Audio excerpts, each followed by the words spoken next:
Opposing Gloves here, and today we're going to be looking at parallel motion again. This time it's an exercise, and it's actually that same exercise from the previous example we did. So I took it in the voicing exercises. I said this thing is just wrong all over the place. So your exercise, should you choose to accept it, is to go through and fix all of these errors. So there's a ton of errors in here.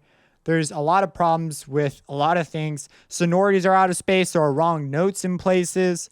There's just issues. And so I want you to find everything you can, and I want you to make it into a proper piece of harmony. Move notes around until there are no more parallel rules being broken. I mean, just go through and really take your time and make this proper and make it look good. And then I'm going to go ahead and I'm going to show you the answer also in this video. So pause the video, stop it, come back later. Here's your chance. Okay, I'm going to assume you've paused it or done something. So now I'm going to show you the answers. So let's go ahead and open up our answers. And here's what I came up with. Now your corrections may vary.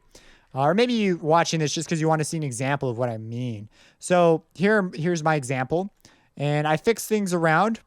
It's been a while since I fixed it, but you notice things are way more closely spaced. There were a number of, if we come back over here, I mean, just look at this. Let me play for you this.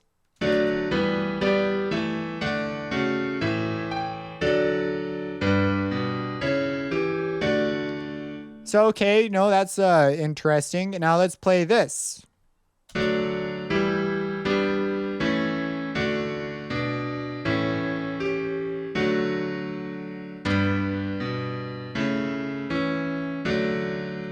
Now, I think we both agree this sounds much more like tonal harmony. This is like kind of, there's something going on here, but it's sort of a mess. So first, let's talk about the big things we correct right off the bat. First off, we notice the stemming is just all wrong, like all over the place.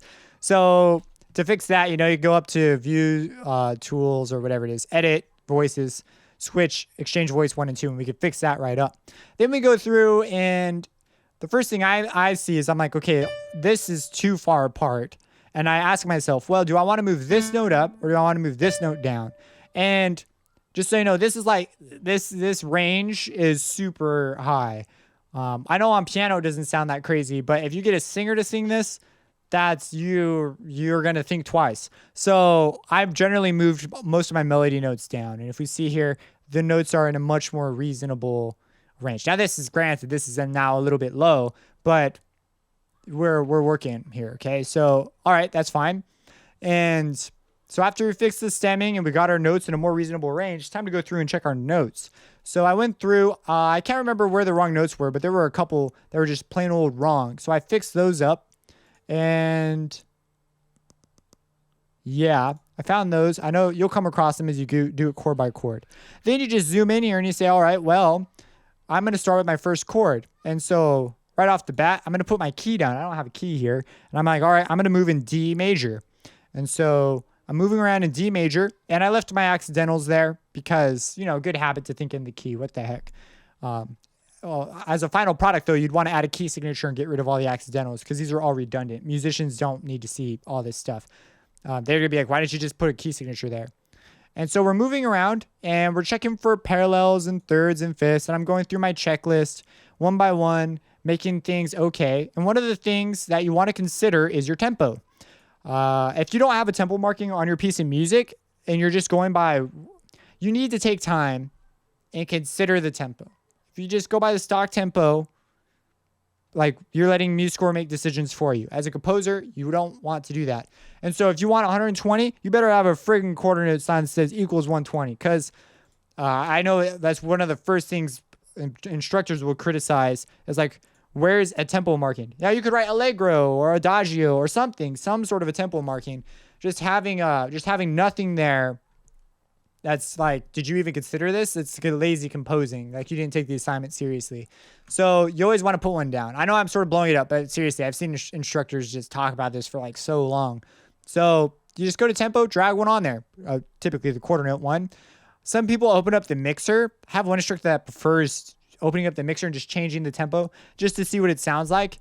I think you should have some sort of a marking. Most instructors I have think that, but I have had instructors who would rather go into the mixer and they have a where is it? Mixer. Oh, it popped up over here. Not the mixer. There's somewhere they offer you a play panel. Here it is, play panel.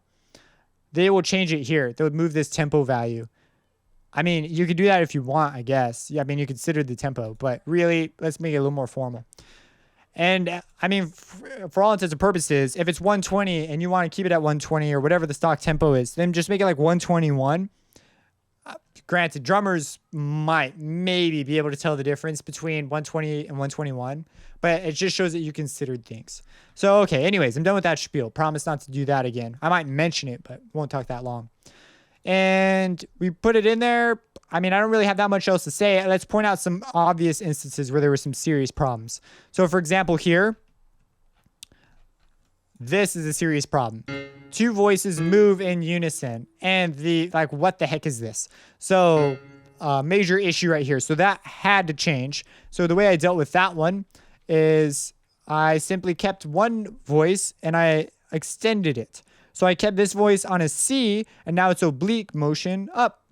So the tenor and the bass now are no longer clashing. And you got to remember also with half notes and stuff, that's still a note happening during your chord, so you got to account for that. Sorry, I gotta burp or something.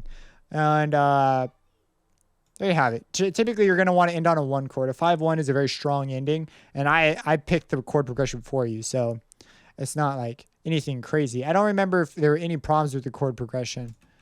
I don't think there were. But if you notice, you're like, hey, this chord is the wrong, this should be minor or major. Go ahead, change that. And yeah, hopefully this was insightful. Is there anything you were kind of wondering about? Anything you want to know? I could answer that in the comments.